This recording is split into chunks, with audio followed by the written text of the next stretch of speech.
Hello et bienvenue dans ce nouvel épisode du podcast Envie de changement. J'espère que, comme toutes les semaines, tu as la forme. Aujourd'hui, on va voir ensemble comment choisir son format de business en ligne. Je vais aussi te parler de mon expérience, des erreurs que j'ai pu effectuer dans les différents choix qui m'ont été guidés, en tout cas en fonction des tendances. Est-ce qu'il faut faire du coaching? Est-ce qu'il faut faire de la formation? Est-ce qu'il faut faire du freelance? Bref, on va voir ensemble aujourd'hui quel est le meilleur choix pour toi. L'idée, ça va être vraiment que tu puisses réfléchir au format qui te corresponde. Si jamais tu es en réflexion pour te lancer aujourd'hui, ou alors que tu t'es déjà lancé mais que tu n'es pas sûr, ou alors que tu t'es lancé depuis un moment mais que finalement le modèle dans lequel tu es ne te correspond plus, en tout cas, on va voir pendant ces 20, 30, 40 prochaines minutes ensemble quel est le meilleur choix possible pour toi, pour que ça corresponde à ton mode de vie, aux revenus aussi que tu veux avoir, parce qu'on va voir, c'est un peu plus compliqué que simplement se lancer et se dire je veux X milliers d'euros par semaine ou par mois et ça y est, je me lance. Non, c'est un peu plus compliqué que ça. Si tu veux le tenir sur le long terme, en tout cas, ce que je pense aussi pour toi dans ton activité en ligne, il va falloir essayer de trouver un modèle qui te corresponde. Si aujourd'hui tu es introverti, il y a aussi des modèles qui sont un peu plus adaptés à toi. Donc ça, je ferai un petit focus un petit peu sur ça. Mais par exemple, voilà, le fait de gérer des équipes, le fait de faire des appels, etc., si c'est pas pour toi, bon, on va le voir et c'est ok. Je peux te dire que dans tous les modèles, il y a des formats dans lesquels il y a un peu plus d'interaction, donc un peu plus pour les extravertis, et il y a aussi des modèles un peu plus pour les introvertis avec un peu moins d'interaction. C'est aujourd'hui le modèle dans lequel je suis aujourd'hui, donc je t'en parlerai. Et j'étais dans un modèle auparavant un peu plus extraverti et je t'en parlerai aussi également dans cet épisode. Mais en tout cas, l'idée, c'est d'avoir un business qui soit simple, rentable et adapté pour toi. Allez, on est parti pour les types d'offres à considérer. Alors déjà, quand tu veux te lancer en ligne, l'important évidemment, c'est de rechercher ton avatar, ta niche, donc dans quel domaine tu es. On va partir sur le fitness par exemple. Donc dans le fitness, il y a plein de niches différentes. Il y a de la perte de poids, il y a de la prise de masse, il y a ensuite des spécialisations un peu plus profondes au niveau de l'avatar sur les femmes, les hommes, le type d'âge, le type de profession, le type de problématique, si c'est des femmes par exemple, qui veulent perdre du poids après l'accouchement, des choses comme ça, ou avant. Bref, il y a plein de choses que ça tu peux, entre guillemets, chercher, que je t'invite vraiment à chercher, et ça j'en parle beaucoup dans la formation Le Plan Instagram, vous avez des modules concrètement sur ça, donc je rentrerai pas dans le détail aujourd'hui. Mais l'idée c'est ça, avant tout c'est de chercher un petit peu ce qui se fait, faire une veille concurrentielle pour regarder un petit peu les types d'offres qui sont faits, parce que évidemment si toi tu arrives dans une niche, dans un domaine, mais que le type d'offre qu'on va voir ensemble n'est jamais adapté, n'a jamais été proposé, peut-être qu'il y a une raison. Je m'explique, si aujourd'hui tu veux faire de la formation en ligne avec des gens qui veulent perdre du poids, bon courage, parce que je peux te dire que la plupart des gens qui veulent perdre du poids, ils ne veulent pas des informations et de la formation en ligne. Ce qu'ils veulent, eux, c'est quelqu'un derrière eux, donc un coach, donc du coaching, d'accord? Si tu veux des vrais résultats, globalement. Donc voilà, c'est juste l'idée. On peut vendre des programmes tout faits, mais du coup, ça rentrera dans une autre catégorie, on le verra après, dans l'autre catégorie que je vais te citer après. Bref, en gros, l'idée, c'est ça. C'est déjà de partir de cet angle-là. Et ensuite, on va essayer de l'adapter et voir un petit peu ce qui te correspond en fonction peut-être de ton audience, si tu as déjà une audience sur Instagram ou sur les réseaux sociaux, en fonction du temps que tu peux aussi avoir avec cette activité-là et de ce que tu veux faire concrètement. La première chose, le premier type d'offre qu'on voit souvent, c'est le coaching slash consulting. C'est souvent le plus facile, je dirais, au démarrage. Pourquoi? Parce que c'est rapide à se lancer et à monétiser. Pour le coup, tu n'as pas besoin de créer de programme, tu n'as pas besoin de créer une méthode spécifique. Tu peux, entre guillemets, le faire au fur et à mesure. Moi, c'est ce que je faisais quand j'étais coach en ligne, sportif. J'ai construit mon offre en fonction de mes clients, plus ou moins. J'ai pris mes premiers clients au téléphone, j'ai construit leurs programmes qui étaient des programmes personnalisés, donc en fonction d'eux. Et donc, ce qui fait que je partais à la limite d'une feuille blanche. J'avais juste une application de coaching pour créer mes programmes et c'est tout. Et après, j'ai créé des modules de formation un petit peu pour leur expliquer les bases, les modules comment fonctionner dans mon programme, etc., le fonctionnement de l'application. Mais ça, c'est venu un petit peu après. Dans un premier temps, vraiment, tu peux te lancer très rapidement. Donc c'est parfait pour concrètement aussi établir sa crédibilité. Pourquoi? Parce que le coaching, tu es en contact avec les gens régulièrement et ce qui fait que généralement ils ont de bons résultats, plus que sur la formation où les choses vraiment, où les modèles où les gens sont vraiment autonomes, on dira. Et donc ça te permettra aussi d'avoir des témoignages. Concrètement, si tu es coach en ligne, où tu échanges encore un petit peu ton temps contre de l'argent, l'avantage c'est que tu auras des témoignages et donc ça va asseoir ta crédibilité forcément. L'inconvénient de ce modèle-là, et moi je l'ai vite vu quand même, c'est que c'est difficile à scaler Donc scaler, ça veut dire quoi? Ça veut dire augmenter tes revenus, on va dire ça. Parce que tu échanges toujours, entre guillemets, ton temps contre de l'argent. Ce qui est pas mauvais, mais c'est juste qu'il faut le comprendre. Les coachs business, en général, te disent, et c'est là où, pour moi, ça devient problématique dans un sens pour certains, si tu veux scaler, c'est facile, tu as juste à recruter un coach. Tu as juste à recruter quelqu'un qui fait des appels pour toi. Parce que forcément, dans ce type de programme, d'offres, tu dois vendre au téléphone souvent. Parce que tu vends, on va le voir après sur les prix d'ailleurs, tu vends entre 150 et 500 euros le mois, on va dire. Ça y a vraiment de tout hein, dans ce domaine-là. Forcément, tu peux pas le vendre avec un mail, un message privé ou une page de vente. Souvent, il faut vendre au téléphone parce que les gens ont besoin de t'écouter. Et tu as besoin aussi de les écouter pour comprendre exactement quelles sont les problématiques. Et donc, l'idée, c'est que tu dois faire des appels très régulièrement si tu veux un plus de clients. Donc, c'est-à-dire que tu passes tes journées au téléphone à recruter du monde et également tes journées à coacher tes élèves. Entre guillemets, alors même si tu as des applications de coaching, tu peux leur envoyer des vidéos, etc. Tu les coaches pas je te conseille pas en tout cas de les coacher par Zoom, etc. Parce que sinon tu reviens dans le modèle vraiment du coach comme en présentiel, donc c'est pas forcément le mieux. Ou alors si t'aimes ça, encore une fois, si t'aimes ça, si t'as pas envie de scaler à fond et que t'aimes passer du temps avec tes élèves, voilà, tu peux le faire.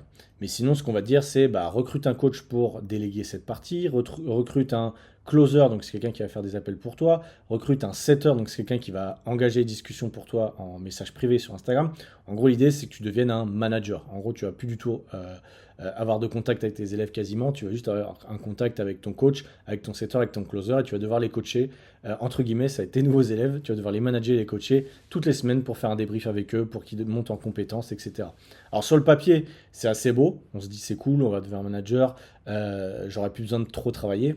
Dans la réalité, les gens que tu vas recruter, ça va demander du temps. Ils vont souvent, même tout le temps, faire moins bien que toi, ce qui est logique, parce qu'ils ne connaissent pas forcément ta méthode, etc. Donc le temps qu'ils se mettent en place, etc., ça prend plusieurs mois. Et donc il se peut que tu perdes de l'argent au démarrage. Et en plus, tu vas perdre forcément ta marge. Ce qu'on oublie de te dire, c'est que quand tu vois des coachs qui font 10, 15 000 euros, souvent c'est des coachs qui ont commencé à déléguer. Et en fait, il faut voir que leur marge, donc l'argent qu'ils se mettent de côté, leur marge est un peu moins importante, même beaucoup moins importante, je dirais 30% en moins des fois, parce que tu as le coach, le setter et le closer, donc ça fait 10% à chaque fois au moins. Donc tu as 30% en moins, plus souvent après ils font de la pub, donc ce qui fait qu'ils se retrouvent, et moi c'était là où j'étais un peu dans le piège, à devoir faire énormément de chiffre d'affaires pour finalement se dégager le même revenu, se verser entre guillemets le même salaire à la fin du mois. Donc c'était pas forcément très logique, parce que tu te retrouvais à faire du management, pas forcément quelque chose qu'on aime, et finalement pour avoir le même résultat. Donc ça c'est une question qu'il faudra se poser aussi, comment scaler plus tard dans ton activité quand tu vas te lancer, comment je fais pour augmenter mes revenus. L'avantage aussi, quand tu es en one-on-one, bah, c'est que tu as une relation avec tes élèves. Ça, c'est vrai que c'est intéressant. Le problème, dans un sens, c'est que bah, si tu fais le calcul, s'il te faut 3 000 euros par mois, imaginons qu'il faut que tu vendes 3 à 5 000 euros par mois, il va falloir que tu aies entre 20 et 30 clients, on va dire entre 200 et 300 euros par mois.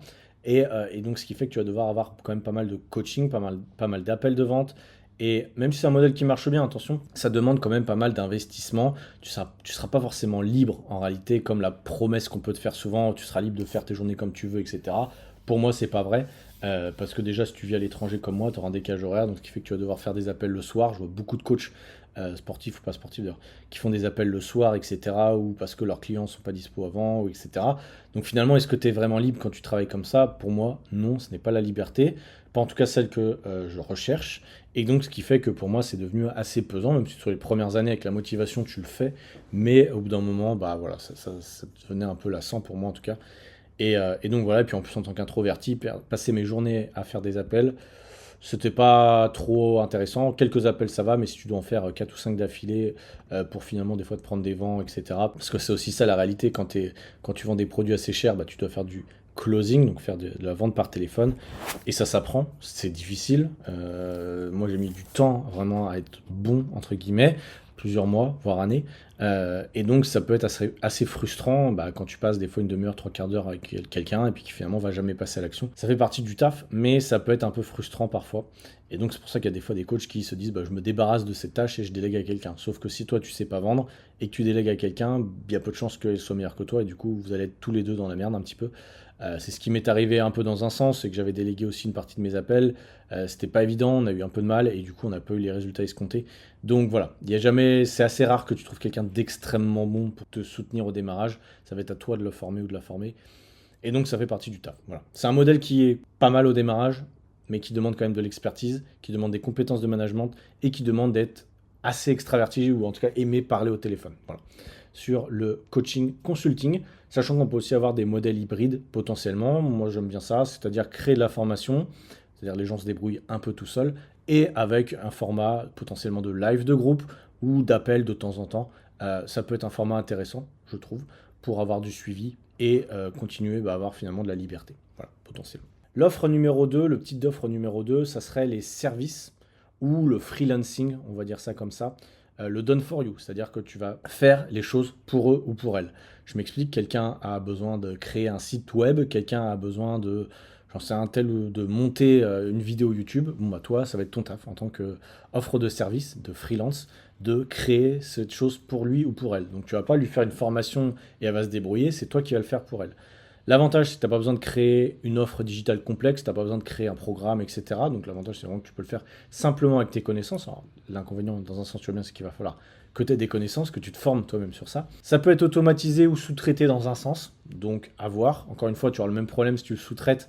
Je pense que tu auras le même problème après à sous-traiter aux bonnes personnes. Tu vas perdre la marge et donc tu feras plus de clients. Donc c'est pas vraiment un problème, mais il faut le prendre en compte quand même. Et ça peut être chronophage. Aujourd'hui, si tu as trop de clients à gérer, c'est comme pour le coaching, trop de clients à gérer, j'en connais qui géraient 30-40 clients tout seul, parce qu'ils voulaient plus de revenus, parce que c'est la course concrètement. Quand tu rentres dans ce domaine-là, tu veux toujours faire plus. Quand tu parles avec quelqu'un, oh, moi je fais ça, moi je fais ça. Et à la fin, tu te retrouves avec des mecs qui font du 5 à 10K, voire plus, mais qui sont proches du burn-out. Je reparlerai. Est-ce que ça vaut le coup? Bon, ça dépend des gens. Mais voilà, un petit peu l'idée. Donc c'est pareil à mon avis en freelancing. Ceux qui veulent monétiser entre guillemets une compétence rapidement, c'est jouable. Mais par contre, effectivement, tu es encore un petit peu en train de trader ton temps contre ton argent. Enfin, ton temps, oui, contre de l'argent. Donc, ça a certaines limites. Encore une fois, je dis pas que c'est bien ou pas bien. C'est juste que ça dépend des gens. Je pense que ça dépend aussi, on va le voir après, de ton audience.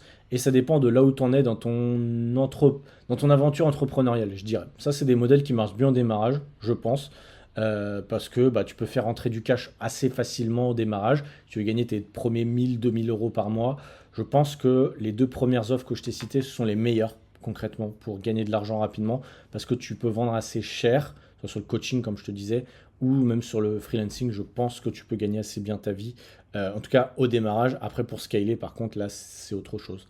Je pense, et en termes de liberté, tu vois, liberté géographique, par exemple, si tu es obligé d'être dans le même fuseau horaire que tes clients, finalement, la liberté géographique, oui et non, dans un sens. Tu peux pas être en Asie comme moi, forcément. Si tu es freelance, pardon, et que tu dois avoir des calls avec tes clients pour étudier tel ou tel truc, et que tu dois te connecter le soir à 23h, effectivement, pour moi, la liberté, même si au démarrage, tu vas dire, ouais, c'est que quelques fois dans la semaine, c'est pas gênant.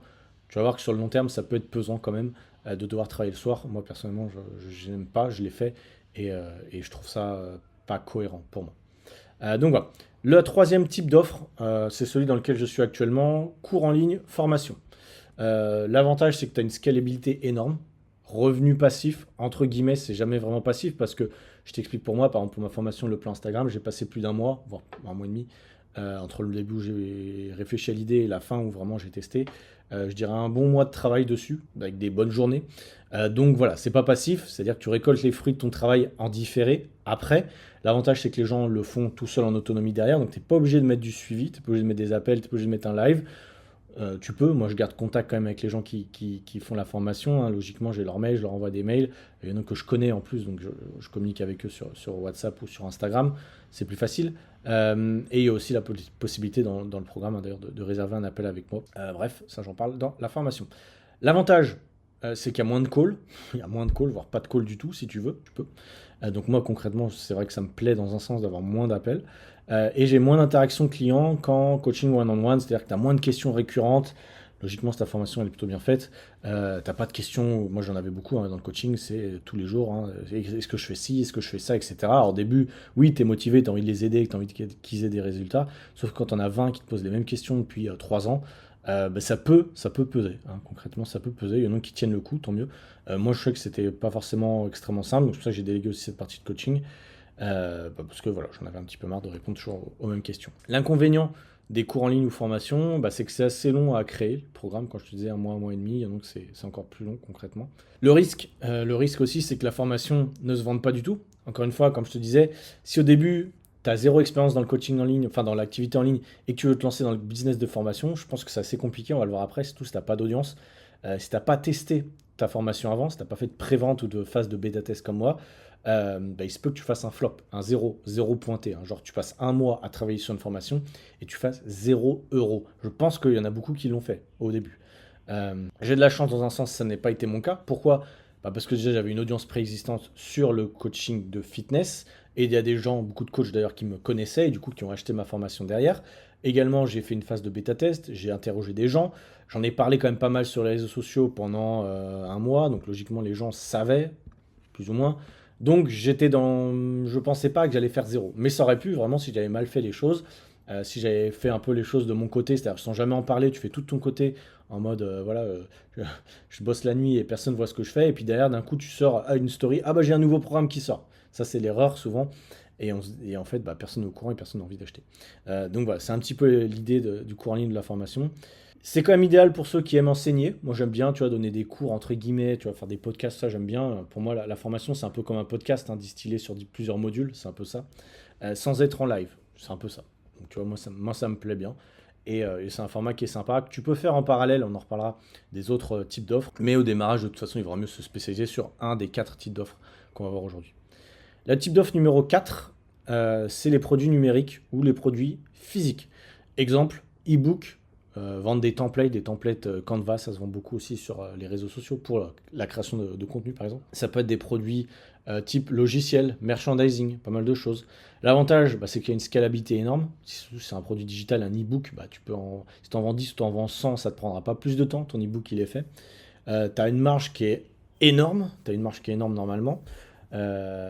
Sur les produits numériques, je précise. Par contre, l'inconvénient, c'est sur les produits physiques, évidemment. Tu as la gestion de la logistique, compliquée, gestion du stock, tu as des marges, effectivement, qui sont moins importantes. C'est un autre savoir-faire. Je pense que si tu veux vraiment être libre, travailler en ligne, etc., les produits physiques, c'est jouable, mais c'est un poil plus complexe, je pense. Après, je connais pas exactement, mais ça donne l'impression. Par contre, c'est idéal quand même pour ceux qui veulent une source de revenus sans interaction avec des clients, concrètement, à part des avis clients sur ton site ou sur ton truc Shopify, tu n'auras pas vraiment d'interaction avec les clients, pas trop. Donc ça peut être pas mal, je pense. Je ne suis pas expert, donc on va faire après se former avec des gens experts sur ça. Mais pareil, si aujourd'hui tu te lances, tu as un compte Instagram, tu te lances sur le réseau et ton idée c'est de faire du cash avec des e-books, bonne chance parce qu'il va falloir en vendre beaucoup. Des e-books aujourd'hui ça se donne, concrètement ça se vend plus. Moi je n'achèterai pas de e-books, concrètement j'achète des formations, des gens qui parlent. Moi je vois que de toute façon même dans les produits que je donne, ça a plus de valeur que des e-books. Tu vois, le challenge dont je parle dans les podcasts, le challenge des entrepreneurs introvertis, pour moi ça a plus de valeur qu'un e-book payant parce qu'il y a effectivement des workbooks, c'est comme des e-books, hein, concrètement, il y a pas mal de choses que je donne, plus des vidéos d'explication, etc. Donc en vrai, c'est un programme, concrètement, et je l'offre. Euh, donc si je devais le vendre, honnêtement, voilà, je l'aurais vendu peut-être entre 25 et 97 euros, on va dire. Bon, allez, peut-être un peu moins. Ça dépend comment tu vois la chose. Il y a quand même beaucoup de valeur, mais ça dépend de la perception aussi des gens, évidemment. Donc voilà un petit peu l'idée. Et sur la partie produits physiques, je ne vais pas trop en parler parce que je ne connais pas. Je sais juste que c'est plus compliqué à gérer au niveau de la logistique et au niveau des marges, évidemment. La 5e offre, entre guillemets, c'est les offres hybrides. Donc la formation plus le coaching one-on-one, ça je trouve que c'est bien parce que tu as un mix de scalabilité plus d'accompagnement. Moi, je m'oriente un peu vers ça. C'est-à-dire que j'ai ma formation, le plan Instagram, plus pour ceux qui le souhaitent, il y a la possibilité de réserver un appel avec moi. Aujourd'hui, l'appel, il est payant. C'est un appel où on va faire un audit de ton business. Un audit de ton business et de tes réseaux sociaux. Bon, moi, c'est un format qui me plaît bien. L'avantage, c'est que j'aurai pas trop de gens, logiquement, qui vont réserver cet appel-là. Ils vont y mettre de l'importance parce qu'il est payant, l'appel. Donc, c'est pas des gens qui vont être en mode touriste, qui vont être là, qu'est-ce que tu veux me vendre, etc. C'est extrêmement, pour moi, inconfortable. C'est-à-dire que tu arrives, tu es en position de vendeur et lui en position de client, alors qu'à la base, tu es là pour l'aider. Bref, bon, ça, c'était un truc qui me gênait un peu. Donc l'idée ça va être ça va être de mixer un petit peu les formats. Tu peux également faire des produits digitaux plus une communauté payante pour monétiser un petit peu autrement. Donc ça c'est pas mal pour ceux qui veulent personnaliser un peu leur business sans trop se compliquer la tâche, hein. Quand je disais produits digital, c'est-à-dire des templates, des petits modules de formation, alors ça, on parle d'information, plutôt des templates, des e-books, etc. Mais avec une communauté payante, avec je sais pas, un abonnement à 15 € par mois, etc. Et tu donnes du contenu en plus dans la communauté, potentiellement. Pareil, après il va falloir calculer, on va le voir, combien de revenus tu vas avoir sur le mois et combien il va falloir en vendre. C'est aussi ça un petit peu le problème. On va le voir dans la partie tarification juste après, donc ça sera la partie 6. Bon, je t'ai fait des parties, hein, je suis assez carré aujourd'hui. Donc voilà, on a fini la partie 1, on passe sur la partie... non, on a fini la partie 2, pardon. L'introduction, c'était ma partie 1, la partie 2, c'était les types d'offres. La partie 3, j'aurais dû le faire dans le sommaire, je m'en excuse. Comment choisir son format de business, je vais t'en parler. En numéro 4, les recommandations selon la taille de l'audience. En numéro 5, les erreurs à éviter. En numéro 6, la structure, comment structurer son offre et son prix. Donc on part sur la partie numéro 3, comment choisir son format de business. Parce que là, donc, je t'ai donné un petit peu les avantages et les inconvénients. Donc là, tu dis, bon, voilà, est-ce que moi je dois faire ci, je dois faire ça. En fait, il y a des choix il y a des choses qui peuvent te guider concrètement à choisir ce choix. La première, c'est ton niveau d'expertise. Si tu es débutant, avancé ou expert, encore une fois, si tu es débutant, bah, à toi de choisir peut-être un modèle un peu plus simple. Tu peux faire du coaching si tu es débutant, mais à ce moment-là, il va falloir que tu cibles des gens qui seront débutants aussi. Je m'explique, si tu es coach sportif, que tu es débutant dans le domaine, comme c'était mon cas d'ailleurs, et c'est pour ça que je vais te le prendre en toute franchise, j'étais débutant, j'accompagnais des débutants, entre guillemets, des gens qui voulaient perdre du poids, donc c'est-à-dire la masse. J'allais pas sur des athlètes de haut niveau, etc., parce que c'était plus complexe. Donc j'allais vraiment sur des trucs de base, déficit calorique, bien manger, s'entraîner de façon un peu débutante, etc. Ensuite, j'ai commencé à être un peu plus avancé, j'aurais pu changer un peu de niche, etc., potentiellement. Ou j'aurais pu faire des formations sur tel ou tel domaine, j'en sais rien. Mais en tout cas, là, vu que je suis un peu plus avancé, en tout cas dans l'entrepreneuriat en ligne, je me suis dit, bah, je vais m'orienter vers la formation parce que bah, déjà j'ai confiance en moi, j'ai confiance en ce que je peux apporter, même si c'est un autre domaine, je sais m'exprimer, je sais vendre, donc c'est un peu plus facile, tu vois, quand tu crées des formations et que tu sais pas vendre, tu sais pas écrire une page de vente, tu sais pas faire un lancement, c'est un peu plus compliqué. Donc c'est aussi ça, entre guillemets. Je pense qu'aussi il y a une question de préférence par rapport à la prise de parole face à la caméra, pardon, face au relationnel et l'écriture. Je m'explique, si aujourd'hui tu préfères parler aux gens, sans devoir faire des vidéos, etc., bah, effectivement, le coaching peut être pas mal parce que tu auras tes clients par Zoom ou par téléphone. Du coup, tu auras besoin d'enregistrer de vidéos, etc. Si tu n'es pas trop à l'aise et que tu n'aimes pas trop faire des calls avec les gens, le format formation peut être plus intéressant parce que tu as juste à parler à la caméra. Ensuite, les gens regardent la vidéo de leur côté. Si tu n'es pas à l'aise avec ni l'un ni l'autre, ça peut, si tu es vraiment introverti, tu peux faire format écriture, écrire des e-books, écrire des templates pour, j'en sais rien, des templates de posts Instagram que tu vas revendre, des calendriers de machin, des trucs. Il y a des produits digitaux un petit peu comme ça où tu peux écrire, ou même copywriter, hein, ça existe. Bon, je suis assez pessimiste, je suis désolé s'il y a des copywriters qui m'écoutent, je suis assez pessimiste sur ce job-là. Je sais qu'avant, on en avait besoin pour écrire nos pages de vente, etc., parce qu'on n'avait pas l'IA. Honnêtement, aujourd'hui, avec l'IA, c'est pas très compliqué de faire des pages de vente qui sont à peu près correctes. Autant avant, oui, c'était une galère, et oui, ça apportait de la valeur, autant aujourd'hui, honnêtement. Sauf si tu as une grosse boîte, aujourd'hui, tu n'as pas besoin de copywriter, concrètement. Je connais personne dans mon domaine qui a un copywriter pour ses pages de vente ou quoi, et ils arrivent à en vivre très bien. Donc, bon, vu le prix du copywriter, bon, voilà, ça dépend. En tout cas, pour les petites entreprises, je suis pas sûr que tu aies besoin de copywriter. Peut-être pour les grosses, oui. Donc, tu peux être copywriter, mais moi, je vois qu'il y a quand même beaucoup de copywriters qui m'envoient des messages tous les jours. C'est pas très bon signe. Ça veut dire qu'il y a beaucoup de demandes, mais il n'y a pas beaucoup d'offres. J'ai l'impression, donc bon, à voir, je ne sais pas. Il y en a beaucoup quand même, hein. C'est bizarre, mais ça fait des années, j'en ai beaucoup, mais là de plus en plus. Ils sont très casse-pieds d'ailleurs dans leur approche. Mais voilà, bref, en tout cas, j'ai rien contre les copywriters, j'en connais. Mais je pense qu'il faudra se spécialiser et c'est pas forcément très évident. Ça dépend aussi de tes objectifs. Comment choisir ton format de business, entre guillemets, en fonction de tes objectifs financiers. Est-ce que tu veux faire 3 000 euros par mois, 5 000 euros par mois? Est-ce que tu veux faire 10 000, 15 000? Alors forcément, on se dit je veux faire toujours plus dans un sens, mais je connais aussi des gens qui sont un peu comme moi, qui se disent bah, avec 3 5 000 euros par mois, brut, hein, parce qu'après en net, bah, bienvenue en France si tu es en France comme moi, au niveau de la fiscalité. Bon chance parce que bah, on se fait matraquer quand même, hein, j'en reparlerai un jour. Pense à ça aussi, parce que moi, si je fais 5 000 euros de chiffre d'affaires, je dois pouvoir mettre peut-être à peine 3 000 euros dans la poche. Et encore, je suis gentil. Parce que bah, impôts, TVA, aujourd'hui, moi j'ai la TVA aussi. Donc tu te rends compte qu'il y a 30-40% qui part au gouvernement, à l'URSSAF, etc. Enfin, aux impôts. Donc c'est un peu casse-pied. Mais il faut le prendre en compte dans tes calculs, évidemment. Au démarrage, tu seras moins taxé, tu auras moins d'impôts. Potentiellement, tu vas pas déclarer, tu fais ce que tu veux. Sur la première année, à terme, tu vas devoir comme jouer le jeu, parce que si quelqu'un rentre dans ton, quelqu'un t'inspecte, t'es un peu dans la merde, donc bon, fais-le quand même correctement, je pense. Il n'y a pas de pays aujourd'hui miraculeux où tu peux mettre toute ton entreprise et tout va bien se passer, tu n'auras pas de difficultés.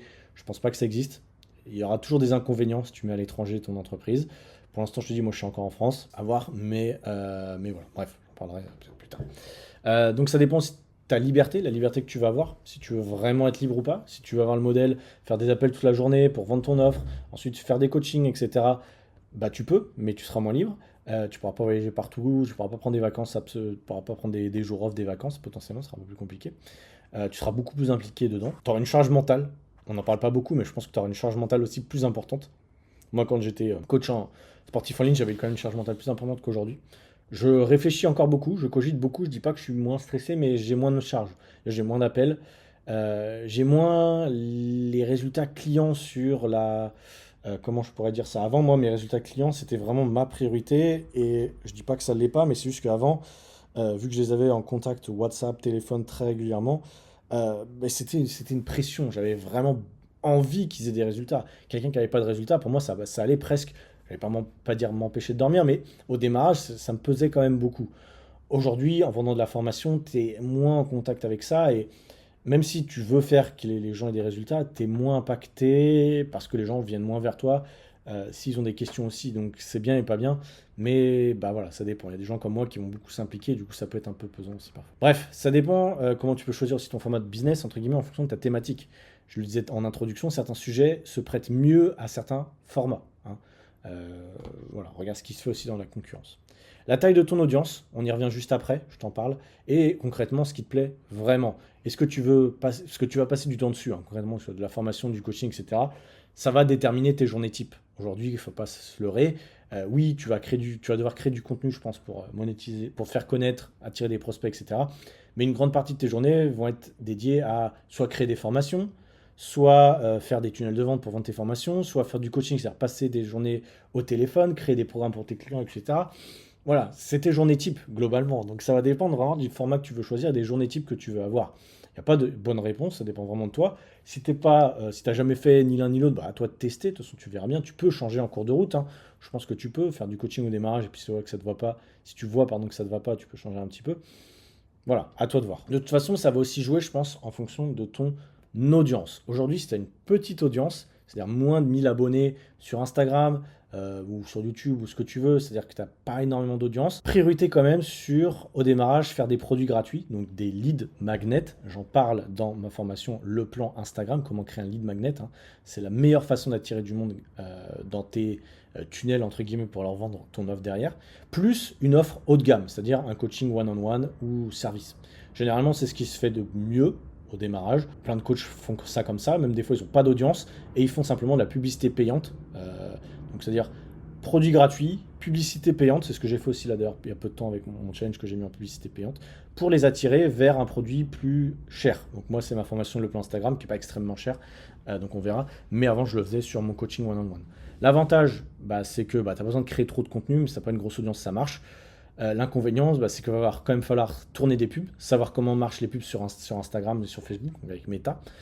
Tu peux t'auto-former, hein. Moi je l'ai refait il y a peu de temps, j'ai regardé des tutos sur YouTube, etc. Ça se fait, mais c'est pas évident. Moi j'ai la chance d'avoir été formé quand même sur ce domaine-là, sur 3 ans derrière, quand j'étais en formation avec mon mentor, entre guillemets, donc c'est Lohan Boucher, pour ceux qui pourraient savoir, qui m'avait aidé sur ça. Mais depuis, bah, voilà, j'ai dû faire à ma sauce. Et donc voilà, ça demande quand même un petit peu d'expertise sur ça quand t'as pas une grosse audience. Pourquoi je le fais d'ailleurs, et pourquoi même si t'as une grosse audience, tu peux le faire hein, concrètement, c'est que ça te permet quand même d'avoir de nouveaux prospects en régulier. Parce que bah, finalement, si tu parles de ton offre régulièrement et que t'as pas beaucoup plus d'abonnés, même si t'as 10-15 000 abonnés, mais que ton audience elle stagne un peu, ce qui était mon cas, bah, il va falloir comme peut-être réfléchir à faire de la pub un peu. C'est pas mauvais, ça aide hein, concrètement. Après, il va falloir calculer ton coût par prospect, est-ce que c'est rentable, etc. Bon, ça c'est un peu plus complexe, on en reparle. Donc voilà, ça peut être pas mal au démarrage, je pense. Si t'as pas vraiment d'audience, la pub plus vendre un produit haut de gamme, c'est jouable. Honnêtement, si tu veux être libre assez rapidement, je parle de libre, en tout cas, quitter ton emploi salarié et commencer à travailler pour toi-même, oui, ça marche bien. Après, en termes de liberté comme moi je la définis, non, mais on en reparle. Audience moyenne, donc entre 1000 et 10 000 abonnés, que ce soit sur Instagram ou sur YouTube. Sur YouTube, c'est un peu différent. Tu peux introduire des offres moyen ticket, donc entre 100 et 500 euros, avec des compléments des offres un peu haut de gamme, en complément pardon, des offres un peu haut de gamme. Comme moi je l'ai fait, c'est-à-dire qu'une formation, tu as besoin d'être présent physiquement. Moi, elle est vendue donc 199 euros en promotion et 399 euros en temps normal. Donc c'est une formation moyen ticket, on va dire, que tu peux vendre avec un tunnel de vente sans avoir besoin de trop en parler. L'avantage et l'inconvénient, c'est que l'inconvénient, c'est qu'il faut quand même en vendre pas mal. À 200 euros, par exemple, il faut que tu en vendes au moins 10-20 par mois, je dirais. Quand sur une offre haut de gamme à, j'en sais rien, 700 euros, d'ailleurs, je m'excuse aujourd'hui, j'ai une voix assez faiblarde, j'ai été malade hier et du coup, vraiment, je galère à parler aujourd'hui dans le podcast. Je fais vraiment de mon mieux, surtout que c'est un podcast qui est important et qui dure longtemps. Mais ma voix est vraiment très faible. Bref, donc sur l'audience moyenne entre 1000 et 10 000 abonnés, effectivement, le moyen ticket, ça marche. Mais comme je te disais, il faut entre 20 et 30 clients. Et quand tu es sur une offre assez haut de gamme, il te faut un peu moins de clients. Alors souvent ce qu'on dit c'est oui bah tu vends à 2 000 € un client et ça y est, tu as besoin que d'un client ou deux clients. Oui et non, dans un sens c'est que tu es aussi dépendant de ce client-là, s'il se barre, bah tu es dans la merde. Et c'est pas évident de vendre une offre si chère.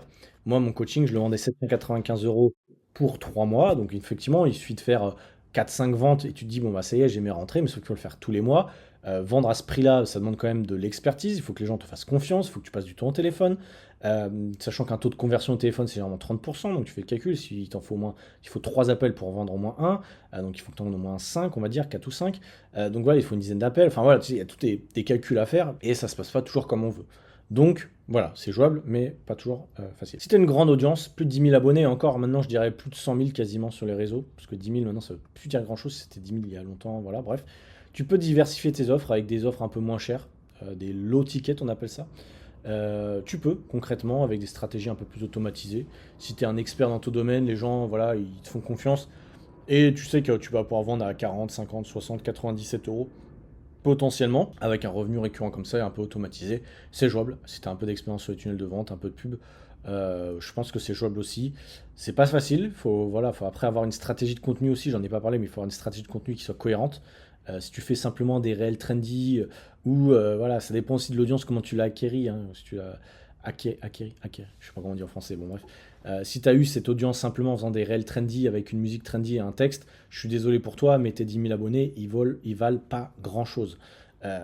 J'en parle d'ailleurs beaucoup dans le challenge, enfin, dans le guide de l'entrepreneur introverti. Aujourd'hui, la stratégie de contenu, c'est important.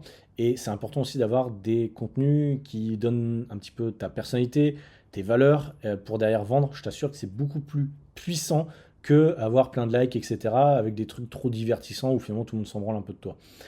Donc voilà, ça c'est important vraiment de le comprendre et je t'en parlerai d'ailleurs dans les formations, les diverses formations que tu pourras prendre chez moi. Bref, point numéro 5, les erreurs à éviter.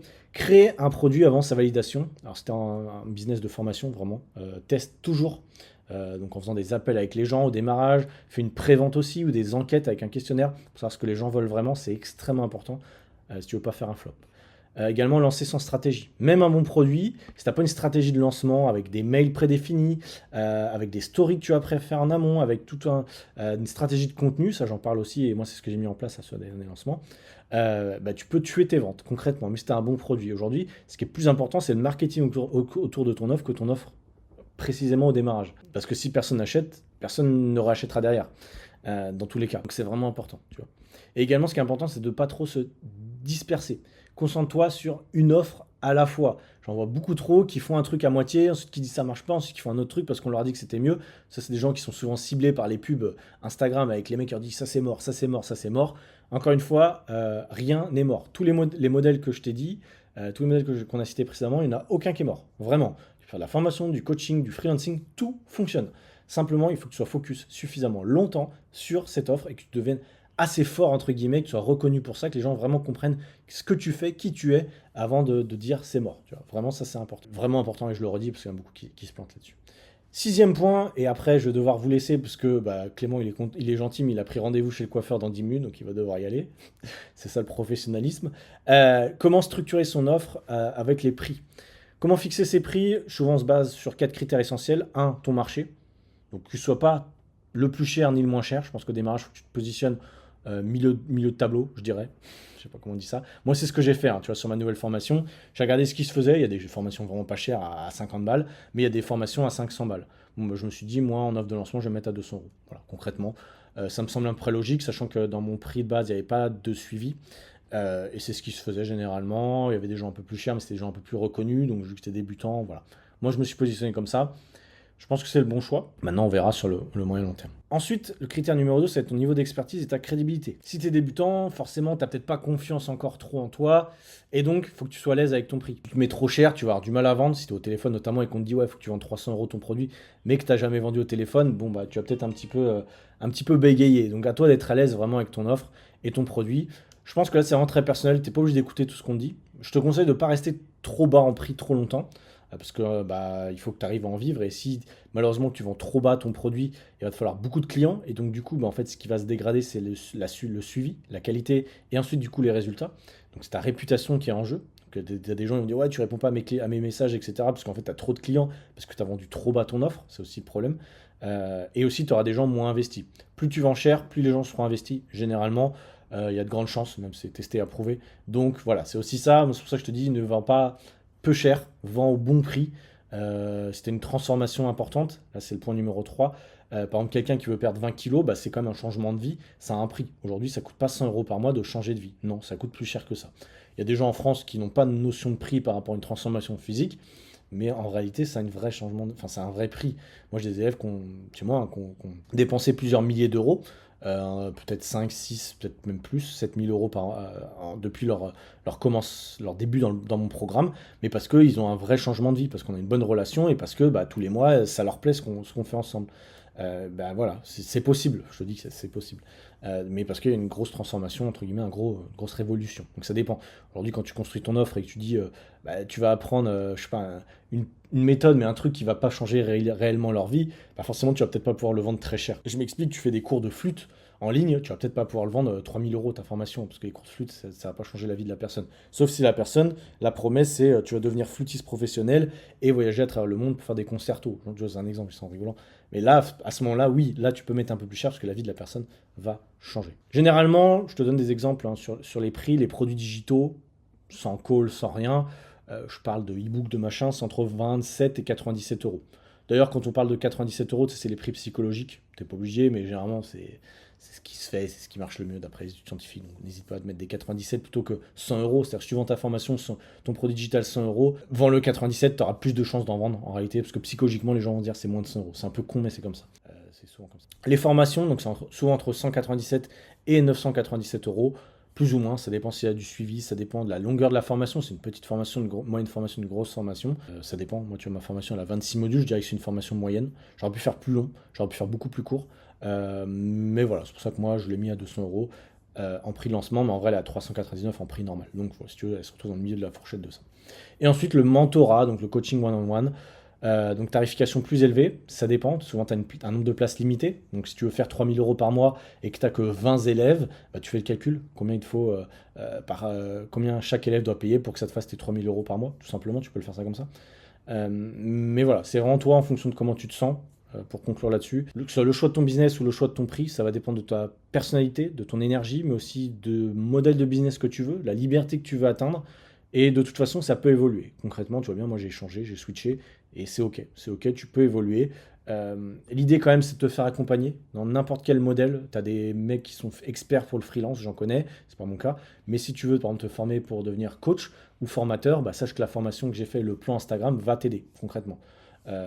Déjà à créer du contenu, à choisir ton offre, ta niche, ton avatar, et ensuite créer du contenu, créer ton offre qui corresponde à mode de vie que tu veux avoir. Ça, je t'en parle plus en détail dans la formation Le Plan Instagram.